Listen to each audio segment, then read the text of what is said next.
KTO Radio présente À haute voix la lecture intégrale des œuvres spirituelles majeures. Aujourd'hui, Les Confessions de saint Augustin.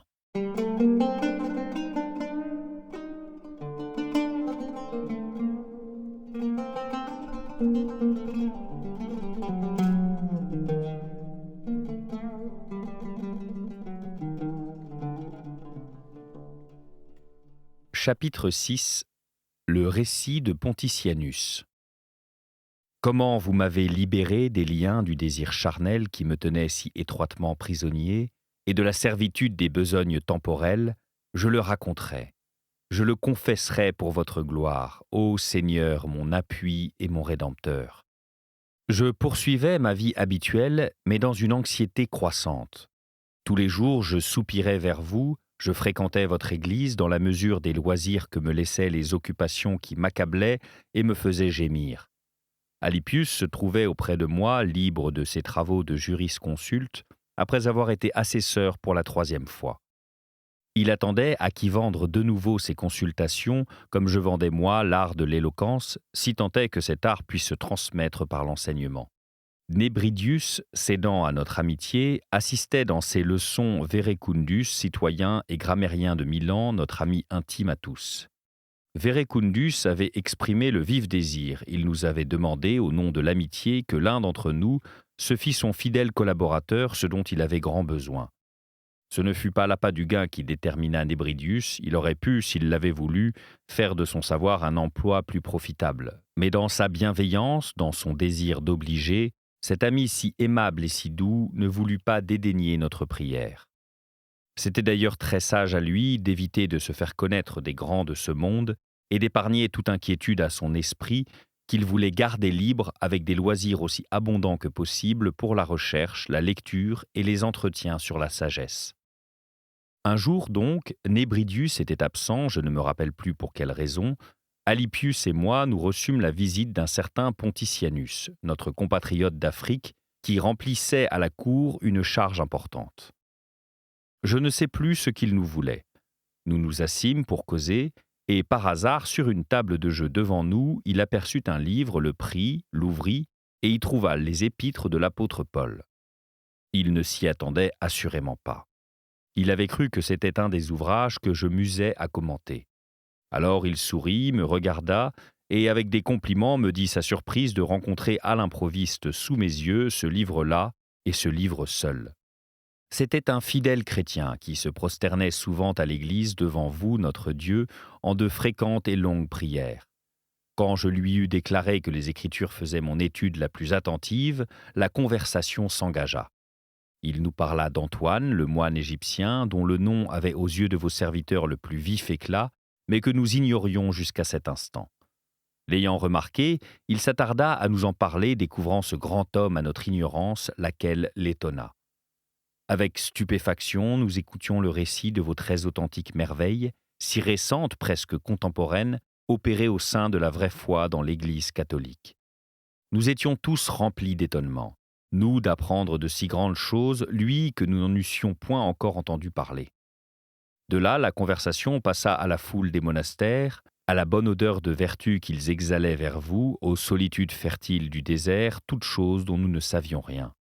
Il y avait à Milan, hors des murs, un monastère plein de bons frères, à la garde d'Ambroise, et nous ne le connaissions pas. Pontitianus poursuivait ses propos, et nous, toute oreille, nous gardions le silence. Il en vint à nous dire qu'un jour, je ne sais quand, mais à coup sûr à Trèves, avec 3 de ses camarades, il était sorti pour se promener dans les jardins attenants aux murs de la ville, aux heures de l'après-midi où l'empereur était retenu par le spectacle du cirque. Par hasard, comme ils allaient 2 à 2, l'un avec Pontitianus, les 2 autres ensemble, séparés les uns des autres, ils prirent des chemins divergents. Ceux-ci, dans leur course vagabonde, entrèrent dans une cabane habitée par certains de vos serviteurs, des pauvres en esprit, de ceux à qui le royaume des cieux appartient. Ils y trouvèrent un exemplaire manuscrit de la vie d'Antoine. L'un d'eux se met à lire, admire, prend feu, et, en lisant, l'idée naît en lui d'embrasser une telle vie et de quitter le service du siècle pour ne servir que vous. Ils étaient de ces hommes qu'on appelle les agents d'affaires de l'empereur. Rempli soudain d'un saint amour et d'une vertueuse honte, il s'emporte contre lui-même, regarde son ami et lui tient ce langage. « Dis-moi, je te prie, avec tout le mal que nous nous donnons, où prétendons-nous parvenir? Que cherchons-nous? En vue de quoi servons-nous? Pouvons-nous espérer davantage au palais que d'être un jour les amis de l'empereur? Et dans cette situation, quelle fragilité et que de périls! Oui, que de périls à traverser pour en venir à de plus grands périls encore. Et puis, quand y arriverons-nous? Mais si je veux être l'ami de Dieu, voici que je le deviens aussitôt. » Ainsi parla-t-il, agité par l'enfantement d'une vie nouvelle. Puis il reporta ses regards sur le livre, reprit sa lecture, et un changement profond se faisait en lui dans ces régions où porte votre vue. Sa pensée se détachait du monde comme on le vit bientôt. Pendant qu'il lisait et que roulaient avec des frémissements les flots de son cœur, il distingua le meilleur parti, résolu de l'embrasser, et, déjà vôtre, dit à son ami « C'en est fait, j'ai rompu avec nos espérances, j'ai décidé de servir Dieu, et dès cette heure, en ce lieu même, je veux m'y mettre.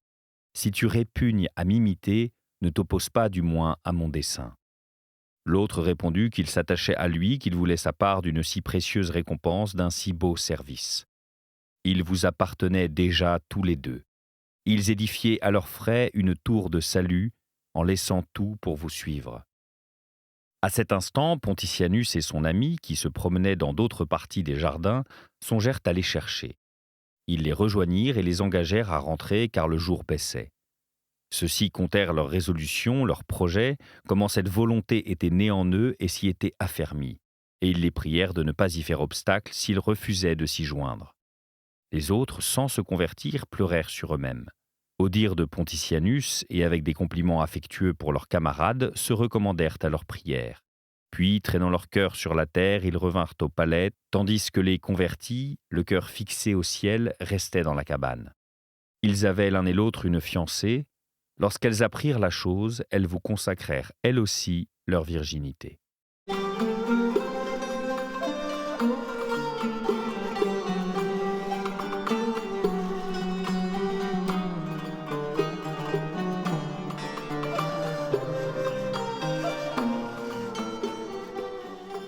Chapitre 7. Trouble d'Augustin en écoutant Pontitianus. Voilà ce que me raconta Pontitianus. Et vous, Seigneur, pendant qu'il parlait, vous me rameniez à moi-même. Je m'étais détourné de moi pour ne pas me voir en face. Vous m'arrachiez à cette attitude, vous me placiez devant mon propre visage afin que je visse combien j'étais laid, contrefait, misérable, avec mes taches et mes ulcères. Je me voyais et je m'étais un objet d'horreur, mais impossible de fuir loin de moi-même. Si j'essayais de détourner de moi mon regard, Pontitianus poursuivait son récit, et vous me mettiez de nouveau devant moi-même, vous me teniez de face sous mes regards, afin de me faire découvrir et détester mon iniquité. Je la connaissais, mais je m'abandonnais à l'illusion, j'en repoussais la pensée, je l'oubliais. Mais alors, plus ardemment j'aimais ces jeunes hommes dont j'apprenais les salutaires dispositions pour s'en être remis entièrement à vous de leur guérison, plus je m'exécrais, plus je me détestais par comparaison.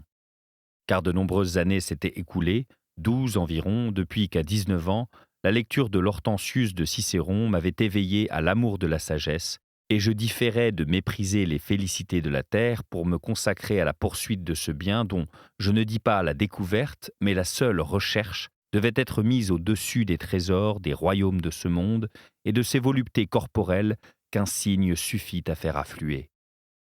Adolescent pitoyable, oui, pitoyable dès le seuil de l'adolescence, je vous avais demandé la chasteté. J'avais dit « Donnez-moi la chasteté et la continence, mais ne me les donnez pas à l'instant. » Je craignais d'être exaucé trop vite, d'être trop vite guéri de la maladie de la concupiscence que j'aimais mieux assouvir que supprimer. Et j'étais allé par les voies mauvaises d'une superstition sacrilège. Ce n'est pas que je m'y reposasse avec certitude, mais je la préférais aux autres doctrines dont je ne m'informais pas avec un cœur pieux et que je combattais en ennemi. J'avais cru que si je différais de jour en jour de mépriser les espérances du siècle pour ne suivre que vous, C'était parce que je n'apercevais pas une clarté capable de diriger ma course. Mais il était arrivé le jour où je me voyais tout nu, en proie aux reproches de ma conscience. Où est ta langue ? Quoi ? Tu étais dans l'incertitude du vrai, et c'est pour cela, disais-tu, que tu refusais de rejeter ton fardeau de vanité ? Eh bien, maintenant, tu as la certitude et ton fardeau t'accable encore. Alors que d'autres qui ne se sont pas usés dans de telles recherches, qui n'ont pas médité 10 ans et plus sur ces problèmes, voient pousser des ailes sur leurs plus libres épaules. Ainsi, je me rongeais intérieurement. J'étais dévoré d'une violente, d'une horrible honte, tandis que Pontitianus tenait ses propos. La conversation terminée, il régla l'affaire qui avait motivé sa venue et se retira. Quant à moi, je me retirais en moi-même. Que ne me dis-je pas contre moi ?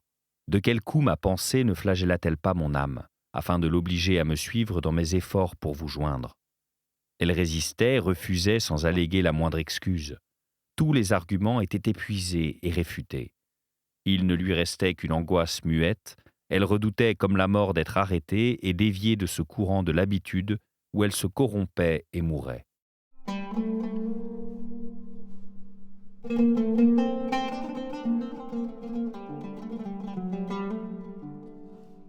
Chapitre 8. Le jardin de Milan. Alors, au milieu de ce puissant débat intérieur que je menais contre mon âme, dans cette chambre secrète qu'est notre cœur, je me jette, avec un visage aussi troublé que mon esprit, sur Alypius en m'écriant « Qu'attendons-nous ? Qu'est-ce donc ? As-tu entendu ? Des ignorants se lèvent et prennent le ciel de force, et nous, avec notre science sans cœur, voici que nous roulons dans la chair et le sang. Est-ce parce qu'ils nous ont devancés que nous rougissons de les suivre ? Ou plutôt que nous n'avons pas honte de ne pas même les suivre ? C'est à peu près ce que je lui dis, puis la violence de mon émotion m'arracha de lui. Il se taisait et me regardait avec stupéfaction, car mes paroles sonnaient d'un accent insolite. Plus que les mots que je prononçais, mon front, mes joues, mes yeux, mon teint, le ton de ma voix disaient l'état de mon âme. Il y avait dans notre logis un petit jardin. Nous en avions la jouissance, ainsi que de toute la maison, car notre hôte, le propriétaire, n'y demeurait pas. C'est là que m'avait entraîné l'agitation de mon cœur. Personne n'y pouvait gêner cette ardente querelle que je m'étais cherchée à moi-même, jusqu'à l'issue que vous connaissiez et non moi. Mais je délirais pour retrouver la raison, et je mourrais pour revivre. Je savais quel être mauvais j'étais, j'ignorais ce qu'un moment après j'allais devenir de bon. Je me retirai donc au jardin, et Alypius y vint sur mes pas. Sa présence n'interrompait pas ma solitude. Comment d'ailleurs m'aurait-il quitté dans un tel émoi ? Nous nous assîmes le plus loin possible de la maison. En proie à la plus tumultueuse indignation, je frémissais de ma résistance à votre volonté, à votre alliance, ô mon Dieu. J'y étais poussé pourtant par le cri de tous mes os qui élevaient jusqu'au ciel vos louanges. Et pour aller à vous, point n'était besoin de navire ni de char, pas même de faire ces quelques pas qui séparaient de la maison l'endroit où nous étions assis. Non seulement aller, mais parvenir auprès de vous n'était rien d'autre que vouloir y aller. Mais le vouloir énergiquement et pleinement, non d'une volonté à demi blessée, qui se jette en tous sens et s'agite et lutte, avec une moitié d'elle-même qui se tend tandis que l'autre s'affaisse. Dans le trouble où me jetaient mes hésitations, je faisais 1000 gestes de ceux que l'on fait quand on en a la volonté sans le pouvoir, qu'on soit privé de membres ou qu'on les ait ligotés, brisés par la maladie ou tout autrement paralysés. Si je m'arrachais les cheveux, si je me frappais le front, si j'étreignais mes genoux de mes doigts entrelacés, je le faisais parce que je le voulais. J'aurais pu le vouloir et ne pas le faire si la mobilité de mes membres ne m'avait pas obéi. Je faisais donc bien des choses où le vouloir ne se confondait pas avec le pouvoir. Et je ne faisais pas ce que je désirais avec une ardeur incomparablement plus grande et que j'aurais pu faire dès que je l'aurais voulu, car pour le vouloir effectivement, il n'était que de le vouloir pleinement. Car ici, pouvoir et volonté ne faisaient qu'un. Vouloir, c'était agir déjà. Et pourtant, rien ne se faisait et mon corps obéissait plus facilement à la légère volonté de mon âme en mouvant ses membres au commandement que mon âme ne s'obéissait à elle-même pour accomplir sa grande volonté dans la seule volonté.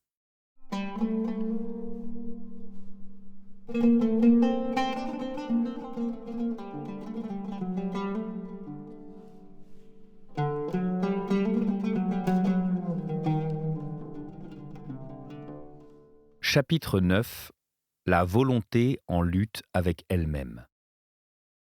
D'où vient ce prodige? Quelle en est la cause? Que luise à mes yeux votre miséricorde que j'interroge, s'ils peuvent me répondre, les obscurs châtiments infligés aux hommes et les ténébreuses misères des fils d'Adam. Oui, d'où vient ce prodige? Quelle en est la cause?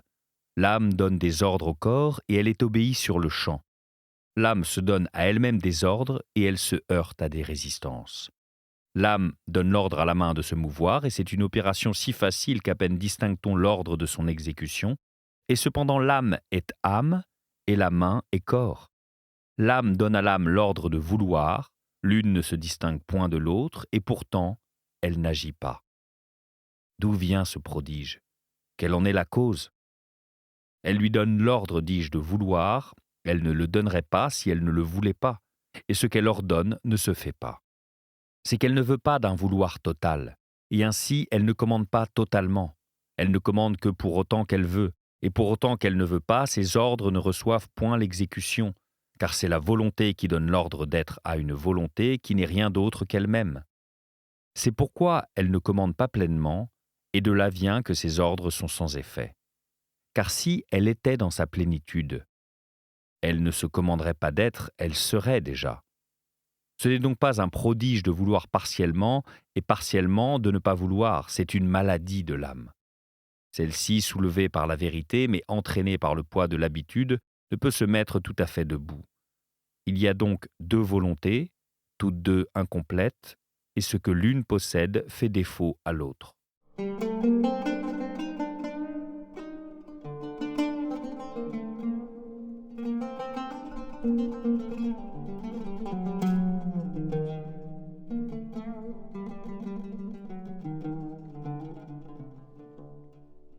Chapitre 10.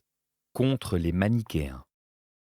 Qu'ils disparaissent de votre face, mon Dieu, comme les vains bavards et les séducteurs de l'esprit, ceux qui, de cette observation que la volonté est double quand elle délibère, concluent que nous avons deux âmes de nature différente, l'une bonne, l'autre mauvaise. Ce sont eux, vraiment, qui sont mauvais en pensant si mal, et ils ne seront bons que s'ils adhèrent à la vérité, d'accord avec les hommes qui ont la vérité. Et ainsi l'apôtre pourra dire d'eux, « Vous avez été autrefois ténèbres, maintenant vous êtes lumière dans le Seigneur. » Mais ces hommes, voulant être lumière non dans le Seigneur mais en eux-mêmes, se figurent que la nature de l'âme se confond avec celle de Dieu, et ainsi ils se sont enténébrés davantage, puisque dans leur affreuse arrogance, ils se sont encore éloignés de vous la vraie lumière qui illumine tout homme venant en ce monde.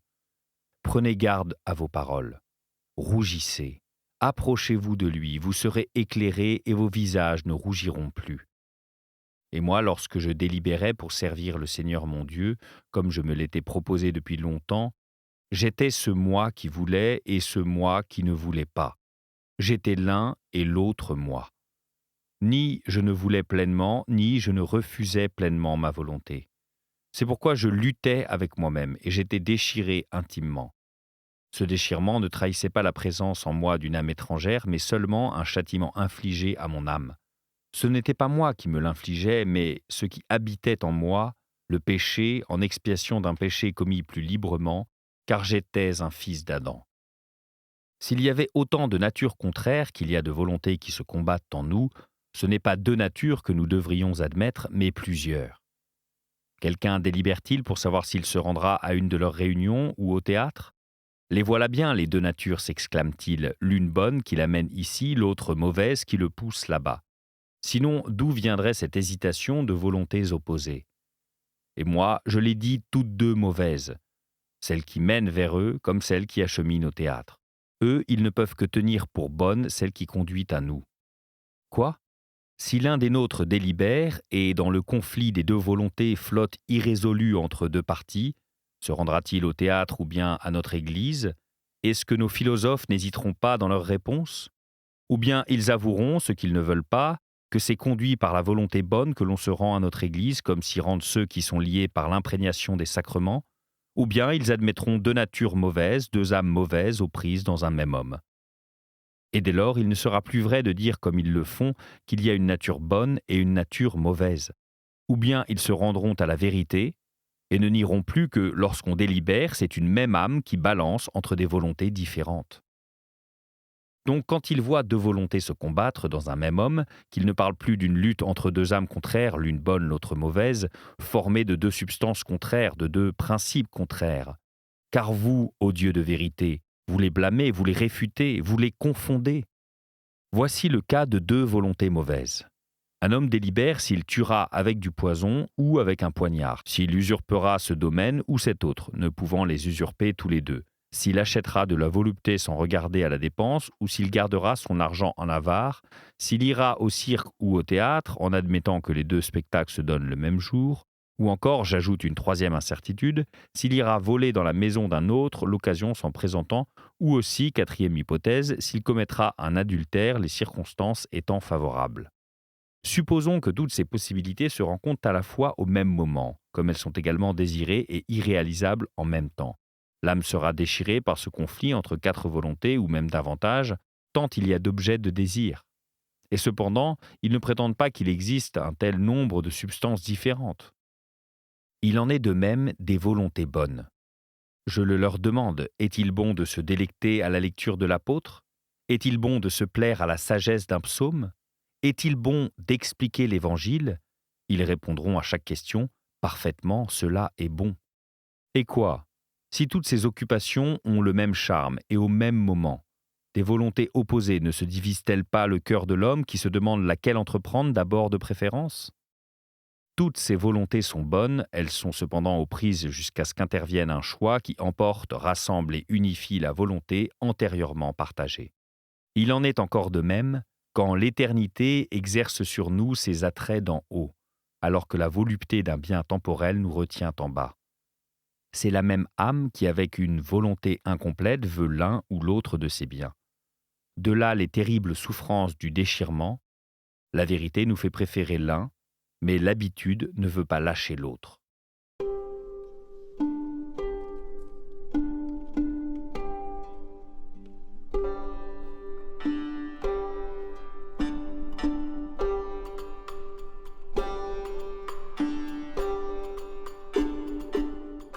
Chapitre 11.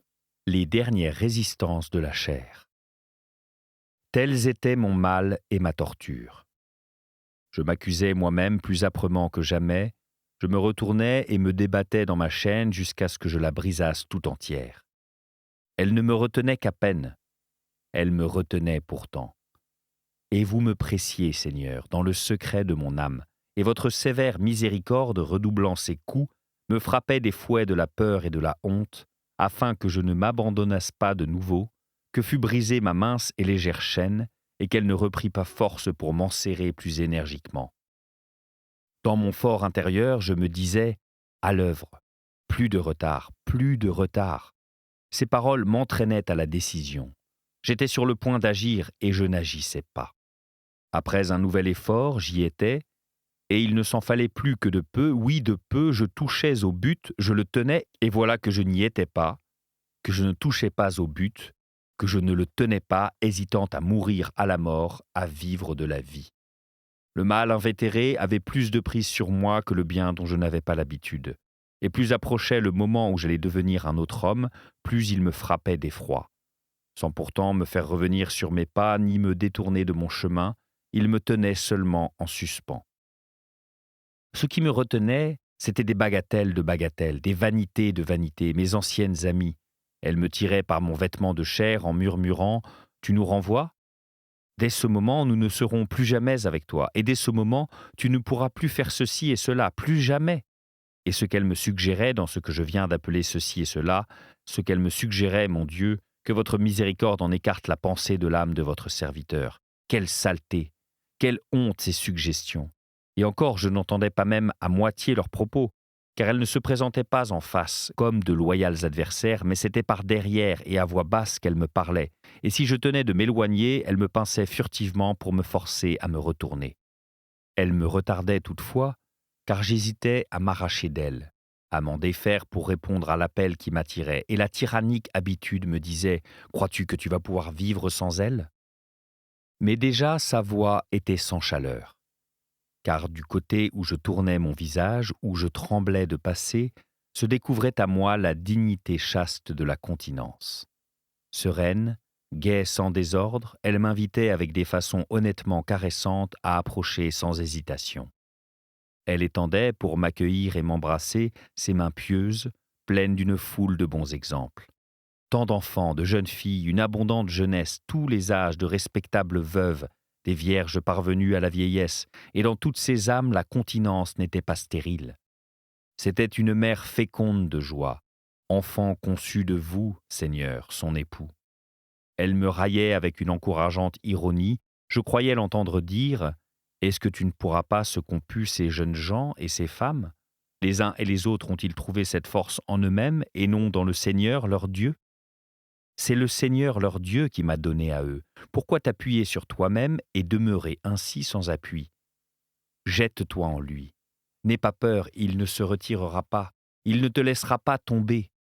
Jette-toi sans crainte. Il te recevra et te guérira. » J'étais plein de honte d'entendre encore le murmure des vanités, et l'hésitation me tenait en suspens. La voix reprit, elle semblait me dire « Sois sourd aux sollicitations impures de ta chair en ce monde, afin de la mortifier. Elle te conte des délices qui ne valent pas la loi du Seigneur ton Dieu. » Ce débat se déroulait dans mon cœur, et c'était moi qui luttais contre moi-même. Alypius, attaché à mes côtés, attendait en silence l'issue de ma crise.